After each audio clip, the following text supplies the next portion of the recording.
আজি কিছুমান important question answer লৈ আহিছোঁ ছেকেণ্ড ছেমিষ্টাৰ এডুকেশ্যন ছাবজেক্টৰ। তোমালোকে ভিডিঅ'টো পলম নকৰি ভিডিঅ' শেষ লৈ চাই থকা। Second semester FYUGP subject education course পেপাৰটো তোমালোকে চাই যাবা। পেপাৰটো দিয়া আছে 02000104 আৰু এডুকেশ্যনাল সাইকোলজি ফাইনেল এক্সাম 2025। তো তোমালোকৰ ছেকেণ্ড ছেমিষ্টাৰৰ যেটো এডুকেশ্যন সাবজেক্ট পঢ়িবা তো সেইখন সাবজেক্টৰ নাম যেহেতু হল যে এডুকেশ্যনাল সাইকোলজি। তো এডুকেশ্যনাল সাইকোলজি সাবজেক্টৰ নাম হল তোমালোকৰ ছেকেণ্ড ছেমিষ্টাৰ এডুকেশ্যন সাবজেক্টৰ ফাইনেল এক্সামিনেশ্যন 2024 কাৰণে কিছুমান ইম্পৰ্টেণ্ট কুৱেশ্যন আনসাৰ ডিসকাস কৰিম প্ৰথম চেপ্টাৰত। তো প্ৰথম চেপ্টাৰটো দিয়া আছে তোমালোকৰ যে গট নাম্বাৰ 1 বা চেপ্টাৰ নাম্বাৰ 1 মনোবিজ্ঞান আৰু শিক্ষা। তো এইখন আছিল প্ৰথম চেপ্টাৰ।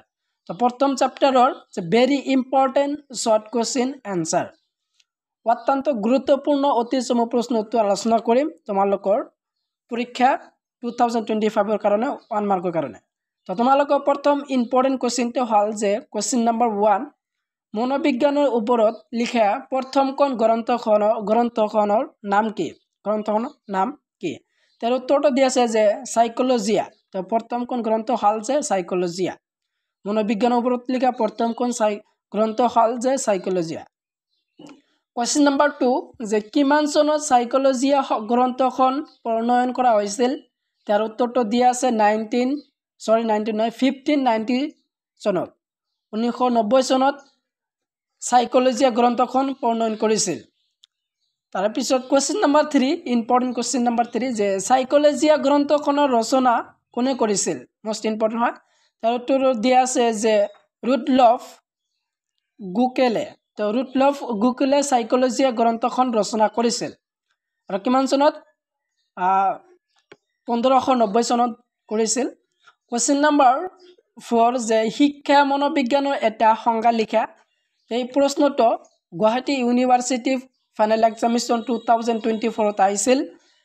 তো প্ৰশ্নটো তোমালোকে শিকি যাবা 2025 বৰ্ষৰ কাৰণে অত্যন্ত গুৰুত্বপূৰ্ণ হয় যে শিক্ষা মনোবিজ্ঞানৰ এটা সংজ্ঞা আহিব পাৰে। তাৰ উত্তৰটো দিয়া আছে যে স্কিনাৰৰ মতে যে শিক্ষা মনোবিজ্ঞানে শিক্ষা গ্ৰহণ অৱস্থাত ব্যক্তিৰ আচৰণৰ ওপৰত অধ্যয়ন কৰে। তো কি কৰি যে শিক্ষা মনোবিজ্ঞানে শিক্ষা গ্ৰহণ অৱস্থাত ব্যক্তিৰ আচৰণৰ ওপৰত অধ্যয়ন কৰে। কোনে কৈছিল? স্কিনাৰে কৈছিল। কুৱেশ্যন নাম্বাৰ 5 যে অন্তৰ্দৰ্শন শব্দৰ অৰ্থ কি? মোস্ট ইম্পৰ্টেণ্ট হয়। তাৰ উত্তৰটো দিয়া আছে ব্যক্তিয়ে নিজে নিজৰ মনৰ ভাৱ চিন্তা আদিক পৰীক্ষা কৰি চোৱা হৈছে অন্তৰ্দৰ্শন। কুৱেশ্যন নাম্বাৰ 6 যে নিৰীক্ষণ পদ্ধতি মানে কি? তাৰ উত্তৰটো হল যে নিৰীক্ষণ পদ্ধতিয়ে ব্যক্তিৰ প্ৰদৰ্শিত বাহ্যিক আচৰণসমূহৰ নিৰীক্ষণৰ জৰিয়তে মানৱ মনৰ স্বৰূপ অধ্যয়ন কৰিবলৈ চেষ্টা কৰে। নেক্সট ইম্পৰ্টেণ্ট কুৱেশ্যনটো হল যে কুৱেশ্যন নাম্বাৰ 7 হল যে পৰীক্ষণ পদ্ধতি কি? পৰীক্ষণ পদ্ধতি কি এইটো শিকিবা যে পৰীক্ষণ পদ্ধতিত গৱেষণাগাৰৰ নিয়ন্ত্ৰিত পৰিৱেশৰ মাজত আচৰণ অথবা মানসিক শক্তিসমূহৰ পৰ্যবেক্ষণৰ আৰু অধ্যয়ন কৰা হয়। এইখন আছিল পৰীক্ষণ পদ্ধতি। কুৱেশ্যন নাম্বাৰ 8 যে ঘটনা বিৱৰণী পদ্ধতি কি? তাৰ উত্তৰটো দিয়া আছে যে ঘটনা বিৱৰণী পদ্ধতিত এজন ব্যক্তিৰ অতীতত জীৱনৰ ঘটনা বুৰঞ্জী বিশেষ ঘটনা যিয়ে নেকি মানসিক সমস্যাৰ সৃষ্টি কৰিব পাৰে সকলোবোৰ আলোচনা কৰা হয়। এই আছিল ঘটনা বিৱৰণ পদ্ধতি। কুৱেশ্যন নাম্বাৰ 9 মোস্ট ইম্পৰ্টেণ্ট হয় প্ৰশ্নটো যে শিক্ষা মনোবিজ্ঞানক শিক্ষণৰ মনোবিজ্ঞান বুলি কিয় কোৱা হয়?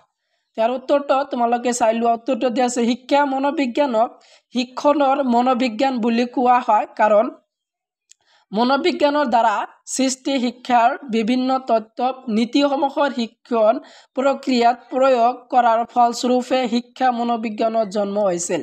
ইয়াক শিক্ষণৰ মনোবিজ্ঞান বুলি কোৱা হয়। নেক্সট ইম্পৰ্টেণ্ট কুৱেশ্যনটো হল মোস্ট ইম্পৰ্টেণ্ট হয় ভেৰি ইম্পৰ্টেণ্ট যে 2025 কাৰণে ছেকেণ্ড ছেমিষ্টাৰ এডুকেশ্যন ছাবজেক্টৰ।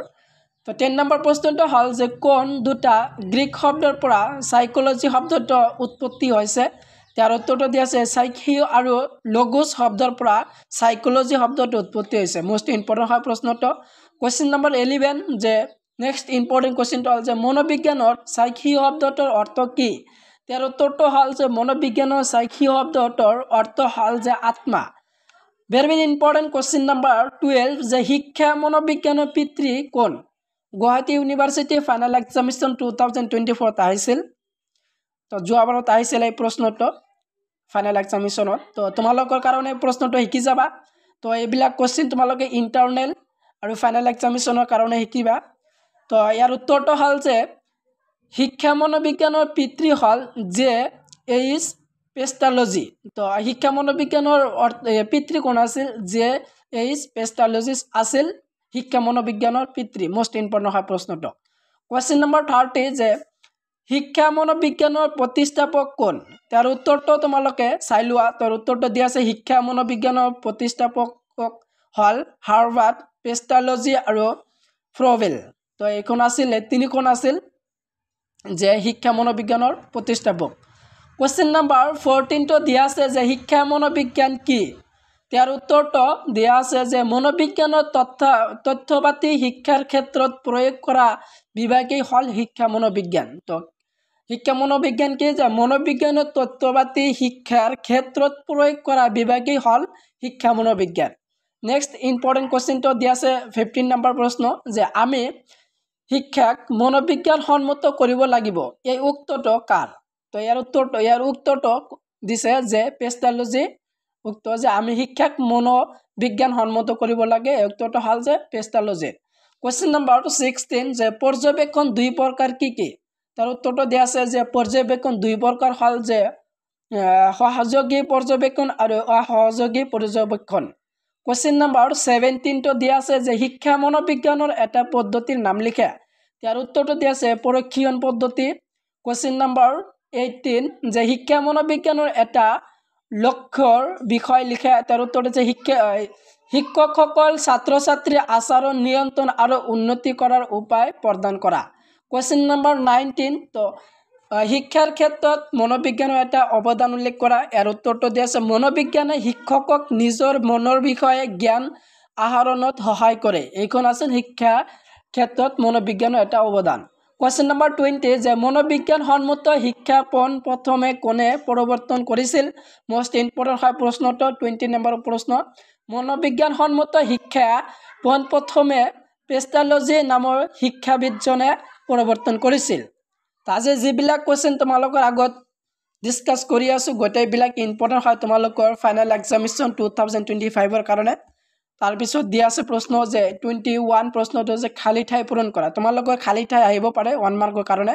যেহেতু গোটেইবিলাক কোৱেশ্চন তোমালোকৰ 1 মাৰ্কৰ হয় তো প্ৰথম যেটো ক নম্বৰ প্ৰশ্নটো দিয়া আছে যে সাইকোলজি শব্দটো কোন ভাষাৰ পৰা উৎপত্তি হৈছে তো গ্ৰীক ভাষাৰ পৰা উৎপত্তি হৈছে ইয়াৰ উত্তৰটো দিছে গ্ৰীক খ নম্বৰটো দিয়া আছে ইংৰাজী সাইকোলজি শব্দটো গ্ৰীক শব্দ ড্যাশ আৰু ড্যাশৰ পৰা আহিছে তো সাইকি আৰু লগোজৰ পৰা আহিছে উত্তৰটো দিয়া আছে ঘ নম্বৰ দিয়া আছে যে সাইকি মানে আৰু লগোজ মানে কি তো সাইকি মানে আত্মা আৰু লগোজ মানে অধ্যয়ন কোৱেশ্চন নম্বৰ 21 ৰ যেটো হেকৰ আজিৰ ভিডিও হেকৰ প্ৰশ্নটো দিয়া আছে যে প্ৰশ্নটো হল যে ৰুছুৰ শিক্ষা বিষয়ক প্ৰসিদ্ধ গ্ৰন্থখনৰ নাম কি আছিল তাৰ উত্তৰটো দিয়া আছে ইমেল তো ইমেল হল যে ৰুছুৰ শিক্ষা বিষয়ক প্ৰসিদ্ধ গ্ৰন্থখনৰ নাম তো এইখিনি আছিল তোমালোকৰ ইম্পৰ্টেন্ট কোৱেশ্চন আনসাৰ সেকেন্ড সেমিস্টাৰৰ এডুকেশ্যন সাবজেক্টৰ 1 মাৰ্কৰ কাৰণে আজি